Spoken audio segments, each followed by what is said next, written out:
Alright, now we're going to learn about scale. Okay, we've already touched base on scale with the brick, but what about other textures?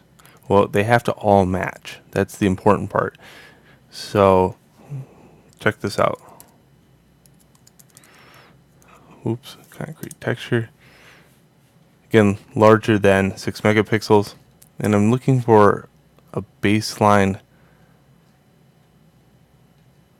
type of texture. It's more of a unified texture.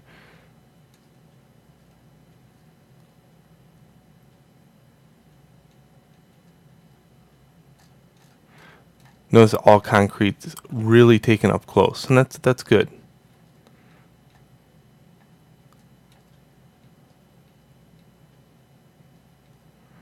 Just being very picky. There we go. This is good.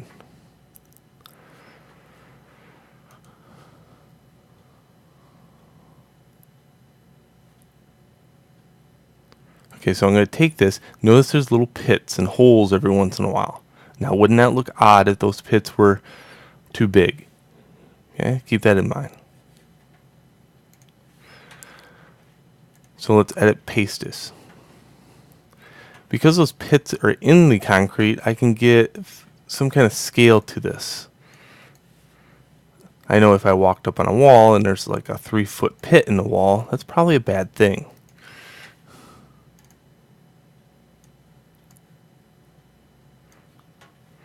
So I put it up against a brick. Here's those pits next to a brick.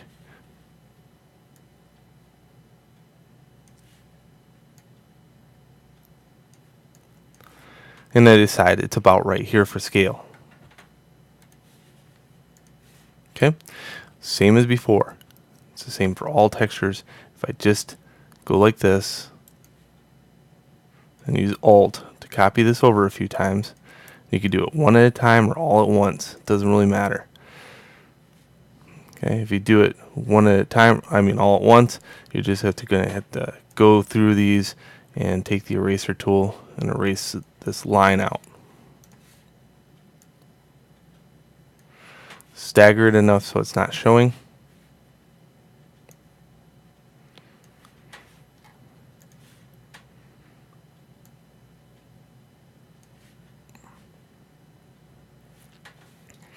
And for unified textures, I make one more layer and use the clone stamp tool. Set this on all layers. Hold Alt. And let's do one thing. You don't want to use a soft brush at all. I always use the same brush for all my textures. It's because it has hard attributes to it. See how the hard edges, there's no soft edges. I always turn this on angle jitter and it works really well. Okay, let's get that out of there. If you've never used the clone stamp tool in your life, it's Alt, click on the good area, and then click over the bad area. And this will get rid of these stains. And you have to capture from an area that's light color.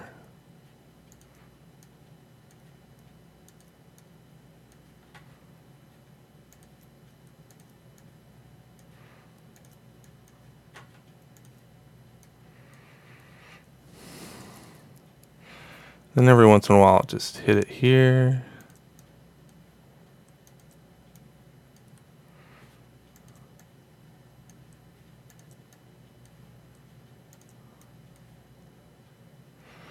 Nice.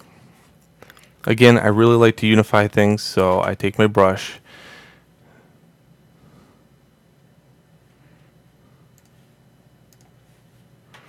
Go like that a couple times.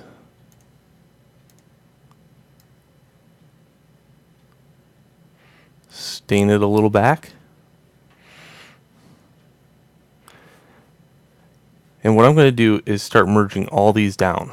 So, layer, merge down. Now, merge down is Command E on a Mac. I think it's Control E on a PC. So, just know that it's very quick to do it that way.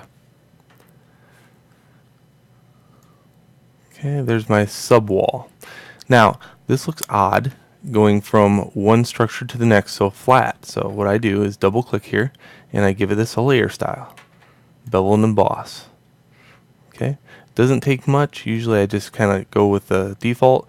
Maybe I'll play around with the size just a little bit, and voila, now I have this natural lip that goes from one texture to the next. And I make sure that this is centered so that the ends do not show that little bevel and emboss thing. And same with below.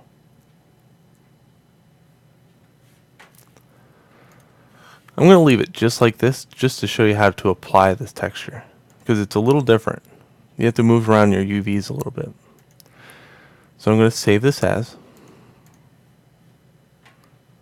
I already got it building 5, so I'm going to make this actually building 6. As a copy, no alpha, no layers. No compression. Okay. Then in Maya, we're going to just simply replace this texture with the other texture just to show you. Even though I kind of like the other one better.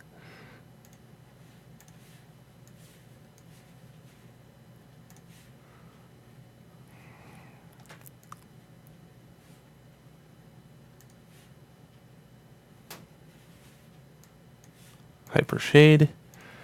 Click and drag building 6 in there.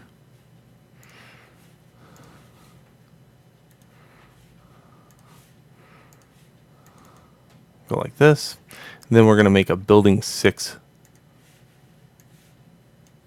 Okay. I'm going to rename this. You can right click and rename these.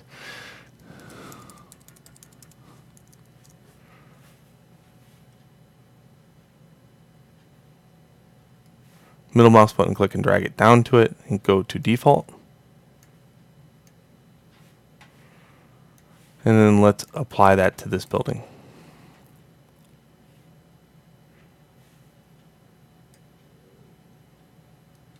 Okay. This is what I meant about moving the UVs around. See, I got this nice structure. It's just the UVs don't match in this area. Though the scale of the brick here matches the scale of the brick over here. And it matches the scale of the brick over here. So that's what I mean by scale.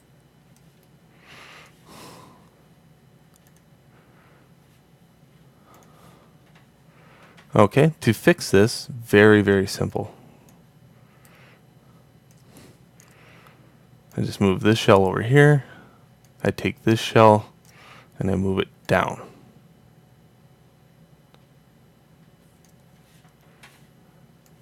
And I'm looking for the shell that's part of that. Okay, so it's this one right here.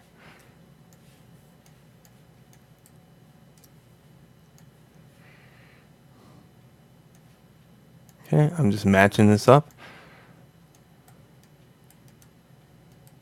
And you can see now, they match up. And if I scosh this up just a little bit, voila, all fixed. Now, what about the other side? Well, as I said, that doesn't matter, but if you're really one of those OCD people that have to have it match, it's very easy. And this probably comes full circle now. So what I do is first line it up with this one, and then drag it down. And all of a sudden it clicks. It goes, oh yeah, that matches. And now the trick is trying to get into this area to match it up. There we go. Because it repeats itself over and over again, all I do is have to click this shell down here. And I'll put this shell up here, even though that's the back. And you can see the back is quite big compared to the front. Yeah. Again, if you're OCD, you might be able to put it in this area just a little bit bigger. But again, I'm not worried about the back at all. Don't be that OCD. I kind of like that brick better, actually. I like that brick better there. And I almost like this brick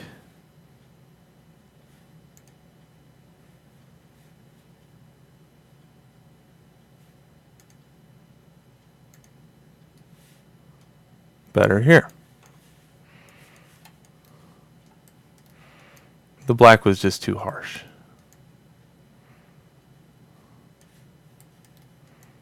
Nice. One last thing I'm going to teach you is this. How to snarf pictures of different things and then glue them together. Okay? That's in the next video.